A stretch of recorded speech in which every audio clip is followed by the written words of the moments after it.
ஆளுகள் எடுத்துக்கிற பழக்கமே இல்லை. அப்புறம் எனக்கு எப்படி ஃபேட்டி லிவர்? நான் டாக்டர் ஜானகி, ஆயுர்வேத மருத்துவர் மற்றும் மனநல ஆலோசகர். Welcome to health speaker.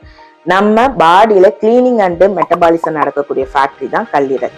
அளவுக்கு அதிகமா சுகர், துரித உணவு, எண்ணெயில பொரிச்சு வருது, bakery items, late night heavy to digest food எடுத்துக்கிறது, எந்த ஒரு பிசிக்கல் ஆக்டிவிட்டி இல்லாம இருக்கிறது, இந்த மாதிரி ரீசன்னால செரிமானத்துக்கு தேவையான அக்னி வீக் ஆகி ஆமம் அப்படிங்கிற ஸ்டிக்கி நேச்சர் இருக்கக்கூடிய டாக்ஸின் ஃபார்ம் ஆகுது. இந்த ஆமம் கொழுப்போட சேர்ந்து கல்லீரல்ல போய் ஸ்டோர் ஆகி கொழுப்போட மெட்டபாலிசமே கரெக்டா நடக்காம ஃபேட்டி லிவர் ஃபார்ம் ஆகுது. இதுதான் நான் ஆல்கஹாலிக் ஃபேட்டி லிவர் டிசீஸ்.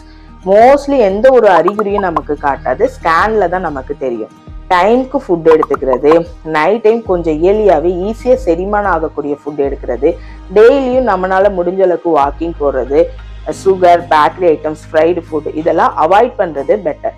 நம்மளுடைய ட்ரீட்மெண்ட் ஃபேட்டை கட் பண்றது இல்லை, ஃபேட்டை கரெக்டா பர்ன் பண்ணி கொடுக்கறது. அதுக்கு செரிமான தேவையான அக்னியை நம்ம சரி பண்ணணும். ஆமம் அப்படிங்கிற அந்த மெட்டபாலிக் டாக்ஸினை வெளியேற்றணும். தாதுக்கள்ல மேத தாதுவை பேலன்ஸ் பண்ணி இவரை ப்ரொடக்ட் பண்ணி கொடுக்கணும். இதுல என்ன குட் நியூஸ்னா, இந்த நிலையில இருந்து நம்ம திரும்பி மீண்டு வர முடியும். ஆல்கஹால் மட்டும் ப்ராப்ளம் இல்ல, லைஃப் ஸ்டைல் தான் மெயினான ரீசனே. தேங்க்யூ.